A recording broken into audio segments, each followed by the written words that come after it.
So I'm in a narcissistic abuse recovery group, and someone in this group said the following statement, and it's so accurate. He's not outright mean, but every interaction with him is unpleasant.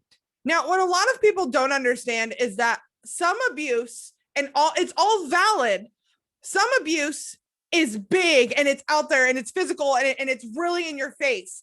Other abuse, not so much. And this is how a lot of people get away with it because it's more covert and it's little things. And just because it's not intense and big does not mean that it's not abuse. The thing about manipulation is that it's a lot of small things that lead to the big things. But before I get into it, this is your first time hanging out, welcome. My name is Karleigh Saunders. I'm a confidence and abuse recovery coach. I am someone who is in the abusive relationship cycle from the time that I was 12 to 23. I have found freedom and I am determined to help you do the same. So today we're talking about petty manipulation and how it doesn't have to be super obvious to be abuse. Manipulation can be incredibly petty. What do I mean by that? It could be something as small as purposely eating that snack that you got yourself and you were so excited. You did all the grocery shopping and you brought the stuff home and you got this one thing for you and you go to the bathroom, you go to take a shower and you come out and they've eaten just about all of it. And while that seems like it's no big deal, when it's a pattern, it is. The things that they do are done to make you uncomfortable. This could also be a form of reactive abuse, where they do a bunch of little bitty things that all of a sudden cause you to react in what looks to be an irrational way. When you react in that quote unquote irrational way, they get to say, oh my God, did you take your meds today?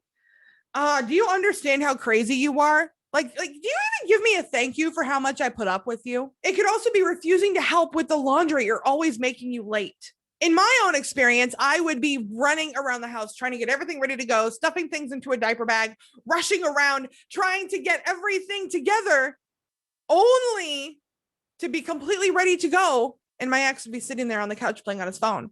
And then when I'd let him know it's time to go, he'd yell at me to stop nagging and then decide it would be time to get ready.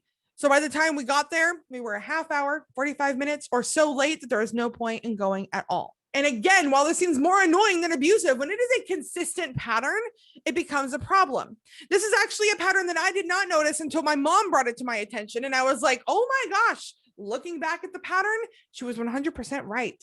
And this is why I'm so passionate about sharing the fact that non-physical abuse is still abuse. Not to take away from anyone who has experienced physical abuse. I myself have been there. But recognizing that it's these little things that can lead to these big physical things is where these problems really occur. I am not saying that every annoying thing your partner does is abuse. But what I am saying is to watch for patterns. When it comes to abusive partners, it doesn't always look the same. It could be overtly, obviously abusive tactics, or it could be like the covert ones, like I mentioned earlier. When we think of abusive relationships, we picture this old white fat guy with a big old beer gut and a stained white beater tank top with a bunch of amber bottles in his hand, slurring over his words. While some abusers most definitely match that description, a lot of abusers are actually the complete opposite. They are kind, smart, and charming. They are clean cut, put together, and would seem like the most kind, successful person that you could think of. The manipulation is never meant to be seen in public. They're the ones who have it all together, and no, it's not them. It's their partner who's crazy. If you've experienced this, you are so not alone. Please know that I see you, I hear you, I believe you, and I validate you. I understand the frustration and I also understand the justification for your overreaction. I understand that you're going, well, it wasn't that big of a deal. And well, it was this, it wasn't that. I get that. But if you recognize this pattern, if you're watching this and all of a sudden something hits home and you recognize that this may be at play in your life, please get out. You deserve so much more. And as someone who is in a relationship that started out very emotionally and mentally manipulative and abusive, and then abruptly turned physical, please do not wait for it to become physical before you get out. Your response is a very natural reaction to what's happening to you and what's being done to you. Your energy is expensive. And if they aren't willing to pay the price of respect, then they don't deserve you.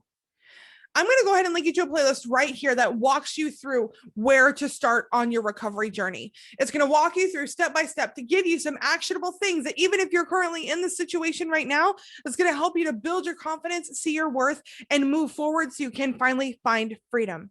Thank you so much for hanging out with me, and never forget that you are strong, you are capable, you are intelligent, and boo, you are so freaking worthy.